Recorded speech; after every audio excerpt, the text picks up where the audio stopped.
luas candi ini tuh ngalahin kebesaran Borobudur loh. Nah, misi deep dive kita hari ini adalah menyingkap fakta situs Adan-Adan ini untuk Anda.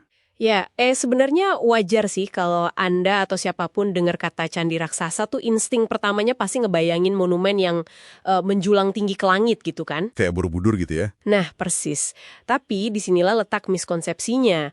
Borobudur itu kan dibangun vertikal ya, bertingkat ke atas atau istilahnya tuh punden berundak. Sementara situs Adan-Adan ini beda banget. Dia tuh menyebar secara horizontal karena pakai konsep kosmik mandala. Tunggu sebentar.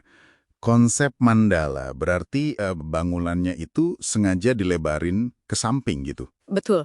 Kalau di Mandala kan candi utamanya itu jadi pusat, terus dikelilingi lapisan pelindung yang menyebar. Candi utamanya sendiri sebenarnya cuma sekitar 7 kali 7 meter. Oh, kecil dong. Iya, tapi total area kompleksnya itu luar biasa. Diperkirakan membentang lebih dari 800 meter persegi. Oke, mari kita bedah ini nih. Kalau Anda coba membandingkan keduanya, itu ibarat kita membandingkan Borobudur sebagai sebuah gedung pencakar langit. Iya, benar. Terus Adan-Adan ini kayak sebuah kompleks perumahan elit yang tamannya tuh menyebar luas kemana-mana gitu kan? Analogi yang pas banget.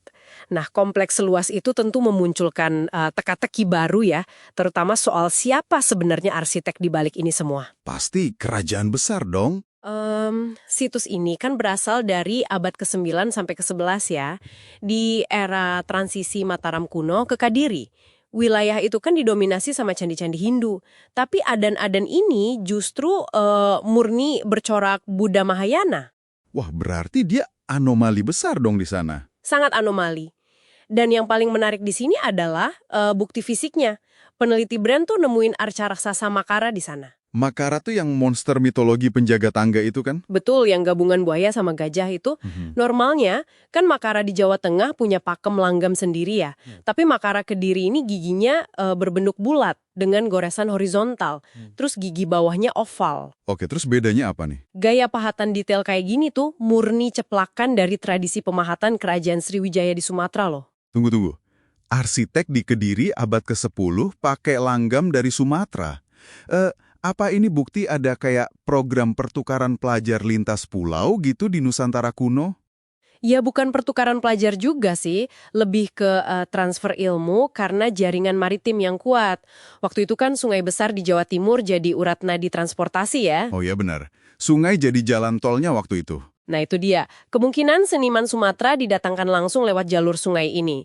Tapi kalau situs ini memang pusat kosmik antar pulau yang sesibuk itu, pertanyaannya kenapa bisa tiba-tiba lenyap? Iya juga ya, hancur karena perang mungkin. Bukan. Bukti geoarkeologisnya nunjukin akhir yang sangat tragis dan mendadak.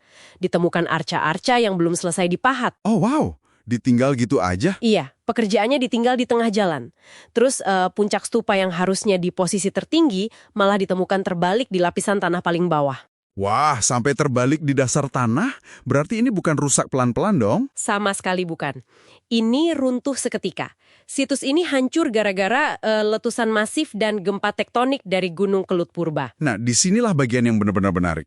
Kalau Anda pikir-pikir, efek letusan ini tuh kayak fenomena kota Pompei ya. Setuju banget. Abu vulkanik itu justru jadi semacam selimut pengawet kedap udara gitu kan, melindungi artefaknya dari pelapukan berabad-abad. Benar, abunya jadi pelindung.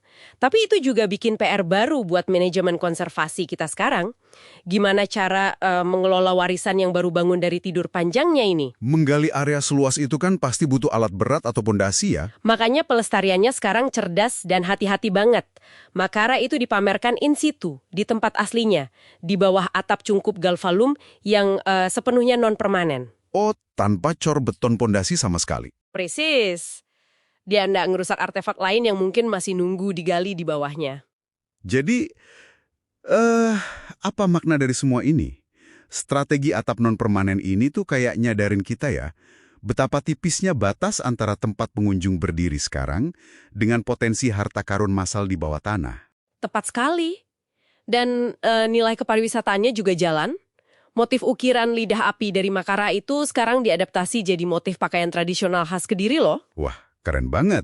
Kalau kita tarik benang merahnya ke gambaran yang lebih besar ya, sejarah itu bukan sekedar artefak mati, tapi inspirasi yang terus hidup di masyarakat modern. Bener banget. Dan itu bawa kita ke satu pikiran provokatif buat Anda renungkan nih.